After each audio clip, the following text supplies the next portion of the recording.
Hey guys, it's Caroline, and hopefully you've seen my first video and are now bought into the idea that it's really better to pursue job opportunities through networking and building long-term relationships as opposed to going after the very small percentage of jobs that are posted and all of the pain that comes with going through that process that way. So let's talk now about two big challenges that I see or themes that I see as far as, well, once people understand that they need to network, and logically that's the better way to go, some of the big assumptions or blocks that come up as they are actually embarking on a plan to do this. So I'll put it in two big buckets and then we'll kind of go through some examples that fall within each. So the first one,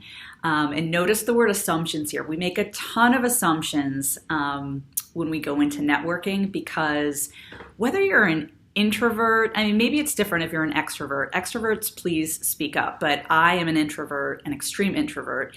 I'm also socially awkward and have social anxiety, so it just kind of compounds it for me. And I work with a ton of introverts too. So we're not keen on a bunch of small talk. We want to get straight to the point. We like deep relationships. So the whole idea of like talking to a stranger just brings up all sorts of assumptions, like I said.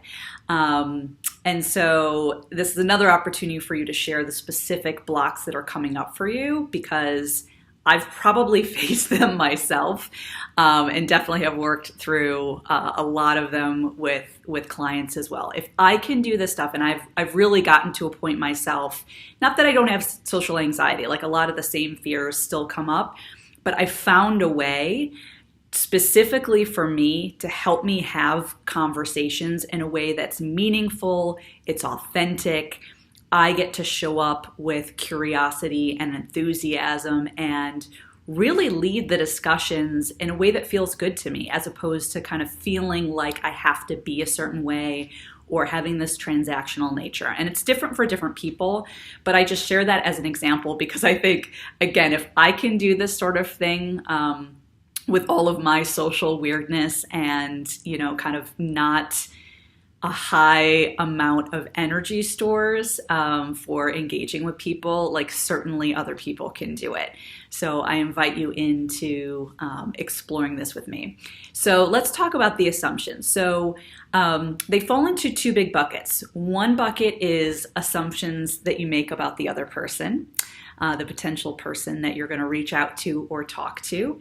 And the other bucket is assumptions you're making about yourself, which usually come from something having to do with limiting beliefs or gremlins, those inner critics, or lack of self-confidence, or even, like I mentioned before, like feeling like you need to be a certain way in these conversations, which of course that feels icky. Like who would want to do that? Who wants to go out there and act and pretend?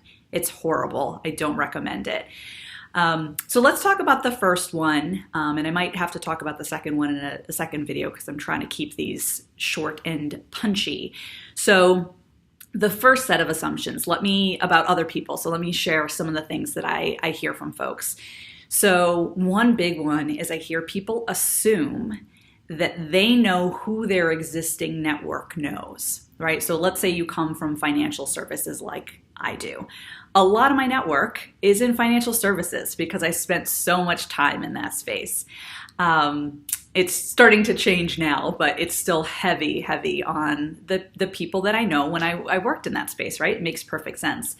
And that's not where I want to go, right? When I think about new opportunities. That doesn't mean that that network, just because they're in financial services, can't help me. And so the first assumption to combat is that you actually know who your network knows, right?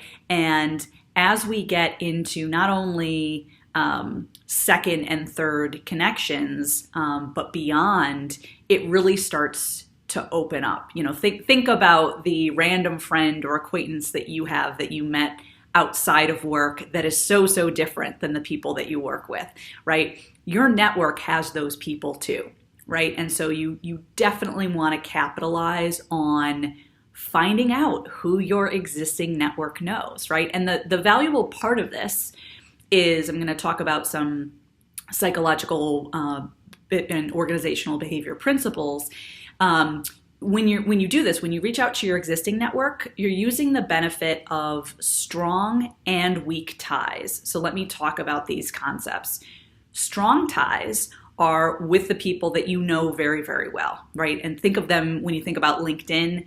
Think about your first connections, right? And maybe you don't know all your first connections well in this day of, LinkedIn and social media, but imagine those first connections that you've worked with, you know very well. They're your friends, your family, your, coworkers. So those relationships are really valuable because you can have really honest conversations with them. Again, not every single one, but I'm sure there's a subset, everyone has them, right? Of those first connections that are your trusted advisors, your mentors, the people that you love to generate ideas with and bounce ideas off of, right? So that's the benefit of strong ties, because there's trust inherent in those relationships. And so you can be really exploring and talking very frankly about what you want in your career and what you're going after.